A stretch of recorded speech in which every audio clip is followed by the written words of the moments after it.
राष्ट्राचा.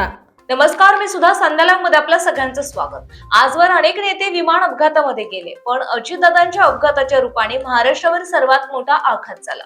त्यांची उणीव भरून काढणं शक्य नाही, अशी भावनिक प्रतिक्रिया राज्याचे मंत्री छगन भुजबळ यांनी दिली आहे. देवेंद्र फडणवीस आणि पृथ्वीराज चव्हाण यांच्याही विमानाला अपघात झाला होता, पण असं कधी झालं नव्हतं, असंही भुजबळ म्हणाले. शोकाकू बांधवांनो, भगिनी आणि मातांनो, आपण पाहिले इथे वेगवेगळ्या संस्थांचे, शासनाचे, वेगवेगळ्या पक्षाचे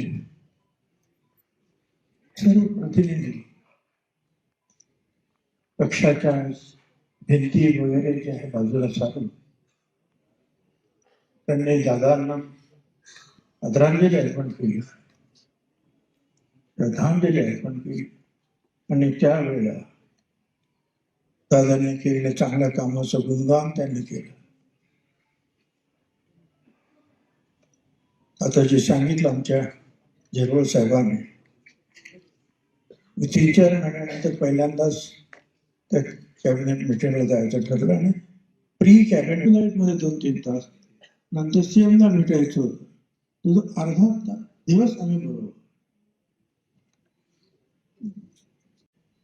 आणि दुसऱ्या दिवशी मी वर्तमानपत्र वाचत असताना सगळं धावत आला ना, म्हणे दादाच्या विमानाला अपघात झाला. म्हणजे दादा कुठे आहे? ते म्हणे त्यांना इस्पितळात दिलेला आहे, जखमी झाले. आवडतो म्हटलं चला निघायचं. तितके तो परत आला, सांगतो दादा की विश्वासच बसत नाही. आता आमच्या अनेक सहकारी आहेत मंत्र्यांनी सुद्धा सांगितलं. अजूनही तिथे गेल्यानंतर असं वाटतं की दादा तिथे असतील, तिथे असतील. अनेक गोष्टी बोलण्यासारख्या आहे. देशामध्ये विमानाचे आणि हेलिकॉप्टरचे अनेक अपघात झाले, इथे गेले, बाले गेले. पण महाराष्ट्रामध्ये अशा प्रकारचा भयानक अपघात आणि एवढ्या मोठ्या व्यक्तीच्या बाबतीमध्ये मला तरी माझ्या 60 वर्षाच्या सामाजिक आणि राजकीय जीवनामध्ये 60 वर्ष झाले. पहिल्यांदाच मला हे मी अनुभवतोय की एवढा मोठा अपघात झाले. त्यातून वाचले सुद्धा. प्रत्यक्ष सीएम साहेब जे आपले फडणवीस, त्यांचं हेलिकॉप्टर सुद्धा कोसळलं होतं. पृथ्वीराज बाबा हेलिकॉप्टरच्या बाहेर फेकले गेले होते. माझ्या व्यक्तीमध्ये सुद्धा असे काही प्रसंग झाले, परंतु पूर्णपणे जे आहेत व्यवस्थित बाहेर.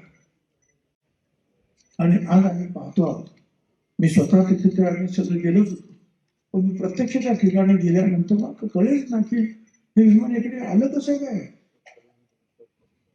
टेबल टॉप आहे आणि खाली जवळजवळ 50-60-70 फूट खाली. नंतर जेव्हा मी परत आम्ही 5:30 वगैरे भेटलो तेव्हा त्याच्यावरती एक जे CCTVचं कव्हरेज होतं आणि त्याच्यामुळे ते विमान एक गिरटी घालून गेल्यानंतर दुसऱ्या गिरटी घालत असताना सरळ असलेले विमान हे अचानक असं त्याने पलटी मारल्यासारखं दिसत आहे. आणि त्याच्यानंतर जे आहे काही क्षणामध्ये जे आहे त्याचं नव्हतं होत आहे. चौकशी होईल. मी काही त्यातला तज्ञ नाही, पण मी काही जेव्हा बोलतो तेव्हा कुठेतरी काहीतरी गडबड झाली इंजिनामध्ये किंवा त्या रडारमध्ये. आणखी काय असू शकतं आपण तर ठीक आहे, चौकशी आता होईल, त्याची माहिती सुद्धा येईल. पण ही सोन्यासारखी माणसं गेली ती कशी काय येतील?